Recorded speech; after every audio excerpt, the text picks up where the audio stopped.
Isang matagumpay, pinagpalang pagbati po sa inyo na mga gili po nating taga-subaybay dito po sa ating pong programang Tinapay ng Buhay.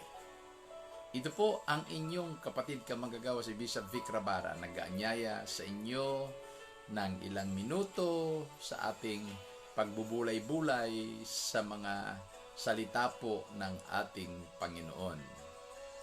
Today is December 30 and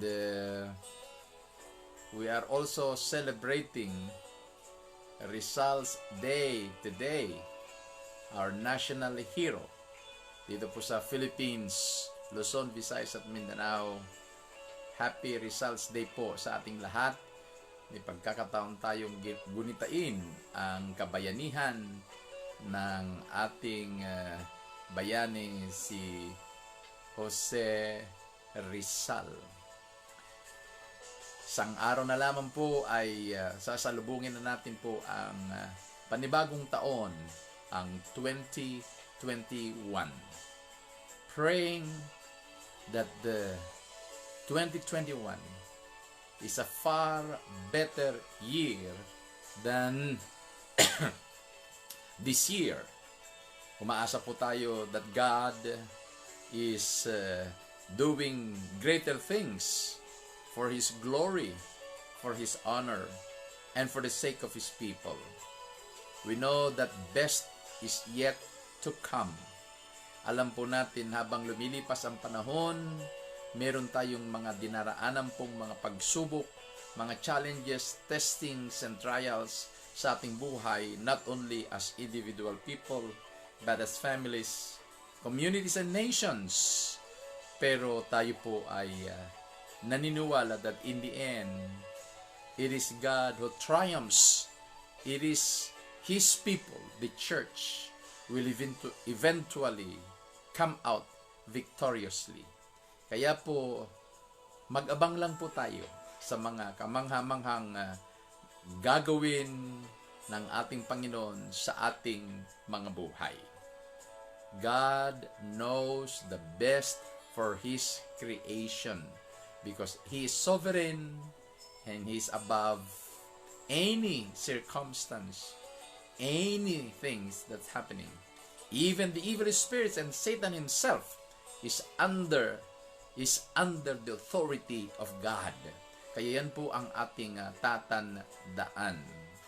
God is sovereign, God is powerful, and we believe that the Church of Jesus is victorious. Manatili lamang po tayo sa ating pananampalataya po sa Kanya. Dito sa Philippians chapter 2, basahin natin ang verses 1 hanggang verse 8. Ano po? Philippians chapter 2, verses 1 to 8. So if there is any encouragement in Christ, any comfort from love, any participation in the Spirit, any affection and sympathy, complete my joy by being of the same mind, having the same love, being in full accord and of one mind. Do nothing from rivalry or conceit, but in humility count others more significant than yourselves. Let each of you look not only to his own interest, but also to the interest of others. Verse 5. Have this mind among yourselves, which is yours in Christ Jesus, who, though he was in the form of God, did not count equality with God a thing to be grasped, but made himself nothing, taking the form of a servant, being born in the likeness of men. Verse 8, And having found in human form, he humbled himself by becoming obedient to the point of death, even death on a cross. Ito pong binasa po natin sa Philippians, ito po ay isa sa mga classical passages when we talk about Christology, when we talk about the doctrine about the deity and the human person or being humanity ni Jesus Christ. Ito po ay isa sa pinaka magandang bahagi sa Scripture that speaks to us about the divinity and the humanity of Jesus Christ. The Apostle Paul has explained very well kung sino si Jesus Christ. Tayo po ay nalulungkot sapagkat mayroong mga uri ng samahan that they don't recognize the divinity of Jesus Christ.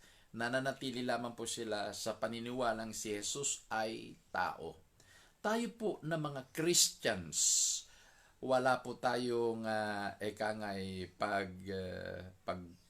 pagtutol na sasabihin nila si Jesus ay tao sapagkat siya nga po ay 100% na siya po ay tao.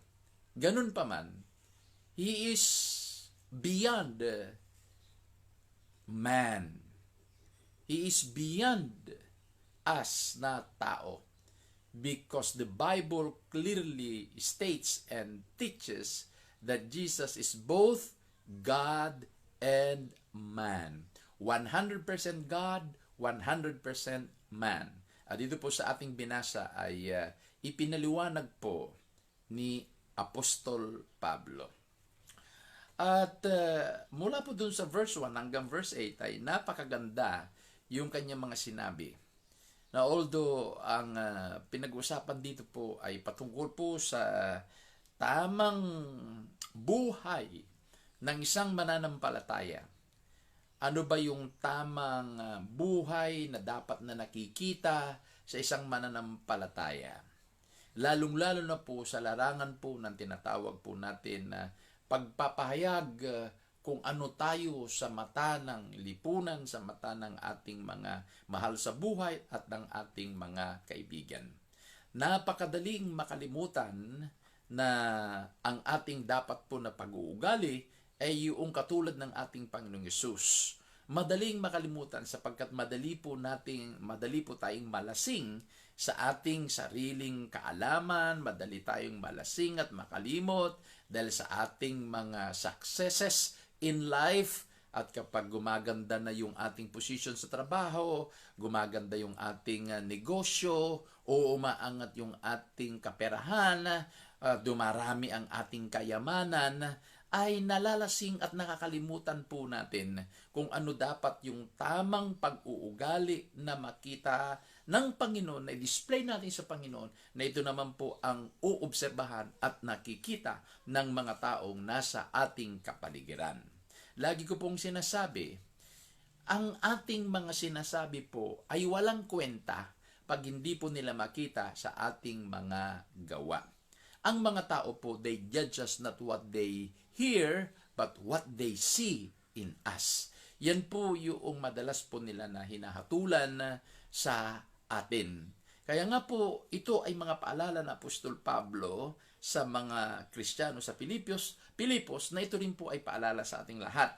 Doon sa verse 3, do nothing from rivalry or conceit, but in humility count others more significant than yourselves.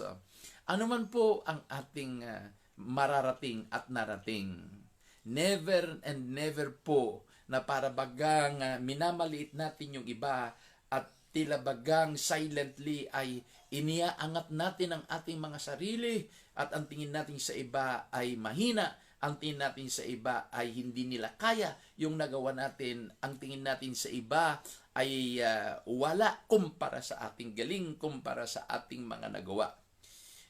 Ito po ay nakakatakot din sapagkat kapag ang ating sarili ang ating iniaangat at ang tingin natin sa iba ay mas subordinate sila sa atin or mas inferior sila sa atin, hindi tayo magiging maingat because we are treading into a very dangerous attitude at yan ay marahil ay yung tinatawag na pride. Kung kaya nga pinapaalalahanan tayo ng Panginoon sa pamamagitan ng sulat ng Apostol Pablo na manatili po the spirit of humility sa ating buhay. The spirit of humility, humbleness.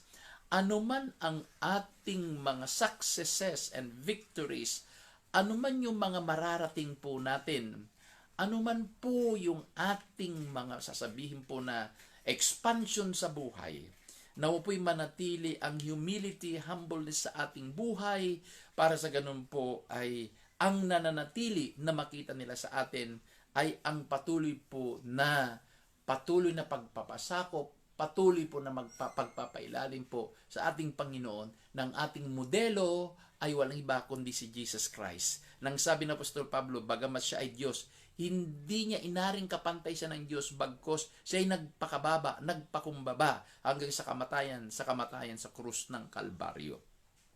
Mga kaibigan, anuman po tayo, nawa po ay panatilihin natin ang kababaang loob. Panatilihin po natin ang pagpapakumbaba at huwag nating ikukumpara ang ating sarili sa iba na tila bagang mas magaling tayo kaysa sa iba. Siguro mas maganda nga po na mas pupurihin natin yung iba, na iaangat natin yung iba kaysa yung iaangat natin ang ating sarili. Tatandaan po natin ang nag-aangat sa kanyang sarili, siya'y ibabagsak. Ang nag-aangat sa kanyang sarili, siya'y ibabagsak. Ang nag-aambisyon para sa kanyang sarili ay ibabagsak. Pero ang nagpapakababa, ang siya naman pong itinataas. Marami na po akong nakita, naobserbahan na mga ganyang klase ng buhay. At yung mga nais na magmataas at nagkakaroon ng ambisyon na makasarili to the point na sisiraan nila yung iba. Nakita ko po, imbis na umangat, sila po ay bumaba. Sila po ay ibinaba ng ating Panginoon.